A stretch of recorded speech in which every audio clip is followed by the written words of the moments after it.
Hello everyone. आज हम बात करेंगे पार्टीशन की। इंडिया पाकिस्तान के पार्टीशन की नहीं, आपकी फैमिली प्रॉपर्टी के पार्टीशन की। जी हाँ, जो आपकी फैमिली की प्रॉपर्टी है उसमें भी बहुत ज़्यादा डिस्प्यूट चलता है ना, कि कौन कितना लेगा, कौन कहाँ का लेगा। तो इसके लिए भी कोर्ट ने एक कानून बनाया है, वो पार्टीशन वाला कानून है, मीन्स बंटवारे का कानून। तो बंटवारे वाला जो कानून है उसका फ़ायदा कैसे उठाया जाए, वो क्या होता है, तो उसकी बात आज हम करते हैं ना। तो सबसे पहले याद रखिएगा, जब पार्टीशन सूट फाइल करने जा रहे हैं तो सबसे पहले आपको क्या देखना है कि आपकी प्रॉपर्टी किस किस टाइप की है ना। किस टाइप की प्रॉपर्टी होती है? एक होती है कोपाशनरी प्रॉपर्टी, एक होती है जॉइंट फैमिली प्रॉपर्टी, और एक होती है सेल्फ एक्वायर्ड प्रॉपर्टी। कोपाशनरी प्रॉपर्टी कौन सी होती है?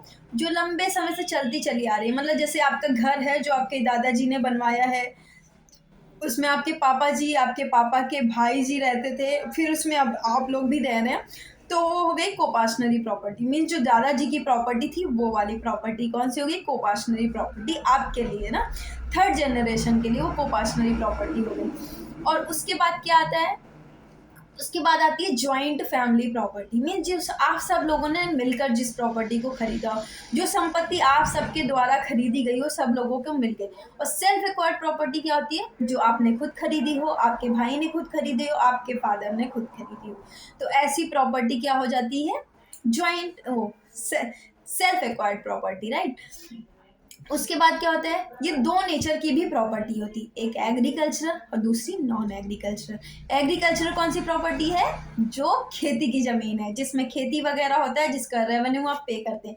नॉन एग्रीकल्चरल कौन हो गई? जो खेती की जमीन नहीं है, सिंपल लैंग्वेज में, बाकी जो बस्ती है वो सारी प्रॉपर्टी जो होगी वो नॉन एग्रीकल्चरल।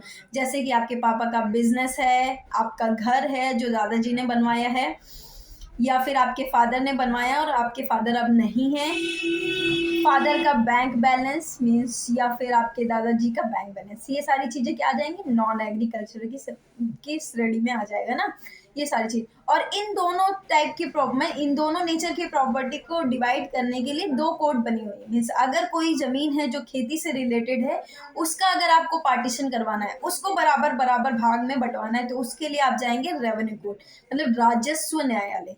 और अगर कोई प्रॉपर्टी है, कोई संपत्ति है जो उस खेती की जमीन से रिलेटेड नहीं है, बाकी जो बची हुई संपत्ति है उसका बंटवारा करवाना है, फिर आप कहाँ जाएंगे? Civil court. ठीक, सिविल कोर्ट का मतलब जिसको आप कहते हैं दीवानी कचहरी न्यायालय ना, दीवानी न्यायालय जिसको कहते हैं कचहरी, वहां पे जाके आप उसका पार्टीशन सूट फाइल करेंगे। और इस पार्टीशन सूट में पार्टी कौन कौन बनेगा? देखिए, अगर आपके दादाजी जिंदा हैं और आप अपनी दादाजी की प्रॉपर्टी का पार्टीशन करवाना चाहते हैं, तो आप सब लोग उसकी पार्टी बनेंगे, ठीक है। और अगर आपके फादर जी की प्रॉपर्टी को डिवाइड करना है, तो आप जो भाई बहन लोग हैं वो लोग उसमें पार्टी बनेंगे। इसमें भी एक चीज आपको ध्यान रखनी है, अगर एग्रीकल्चरल लैंड है तो उसमें जो मैरिड डॉटर होती है उसको पहले राइट नहीं दिया जाता है, उसको बाद में राइट दिया। मीन्स अगर कोई नहीं होता है फैमिली में, कोई सन नहीं होता है किसी का, कोई वाइफ नहीं होती है उसकी, तो फिर मैरिड डॉटर को राइट दिया जाता है। अदरवाइज जो खेती की प्रॉपर्टी होती है उसमें मैरिड डॉटर को राइट नहीं दिया जाता है। और जो नॉन एग्रीकल्चरल प्रॉपर्टी, उसमें मैरिड डॉटर को राइट दिया जाता है। याद रखिएगा, अगर आप मुकदमा करने जा रहे हैं, आपकी बहन कितना भी बोले कि भैया हमें कोई अधिकार नहीं चाहिए इसमें, ये वो, फिर भी आपको उसमें नाम डालना है। नाम कहाँ पे डालना है? प्रो फार्मा डिफेंडेंट में डालना है। प्रो फार्मा डिफेंडेंट में उनका नाम डाल दीजिएगा, उनसे WS लगवा दीजिएगा कि हाँ ठीक है, ये प्रॉपर्टी है, ये सब है, हमें इस प्रॉपर्टी में लेकिन कोई हिस्सा नहीं चाहिए, वो सब लिखवा करके आप डाल दीजिएगा अपने फेवर में।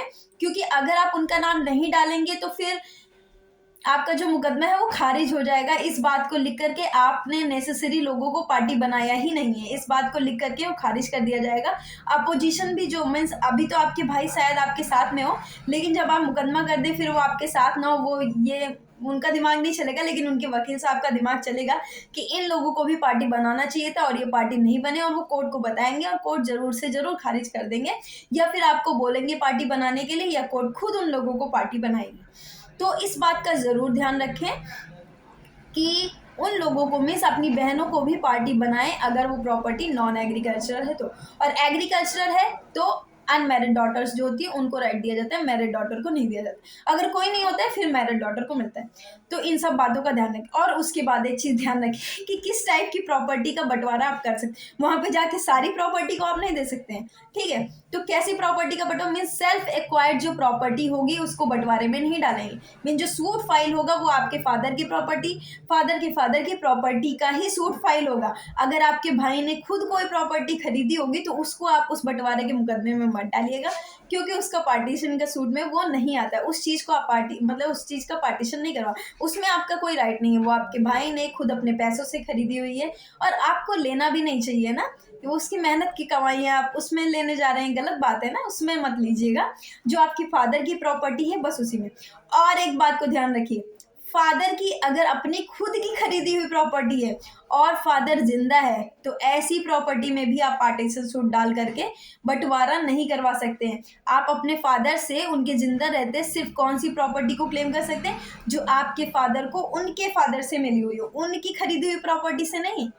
इस बात को ज़रूर ध्यान रखिएगा। कभी कभी होता है कि आपके फादर जिंदा हैं और उनकी अपनी प्रॉपर्टी है, वो उनको ज़रूरत है और वो बेचने जाते हैं और आप लोग मिल करके उसमें पार्टीशन सूट डाल देते हैं ये बोल करके ये कोपार्शनरी प्रॉपर्टी। तो ऐसे नहीं होना, वो सूट तो खारिज हो ही जाएगा, क्योंकि उस पर उनका पूरा राइट है, वो बेच सकते हैं, सब कुछ कर सकते हैं। तो ये ध्यान रखिएगा। तो इसमें पार्टीज कैसे बनते हैं पार्टीशन सूट में, देखिए दो पार्टी होते हैं, प्लेंटिफ एंड डिफेंडेंट। जो सूट फाइल करता है वो प्लेंटिफ बन जाता है, बाकी जो जितनी भी पार्टीज होती हैं वो डिफेंडेंट बन जाती हैं। तो बस इतना ही है पार्टीशन सूट से रिलेटेड। और भी कुछ होगा तो मैं नेक्स्ट वीडियो में ऐड ऑन कर दूँगी। Okay, bye bye.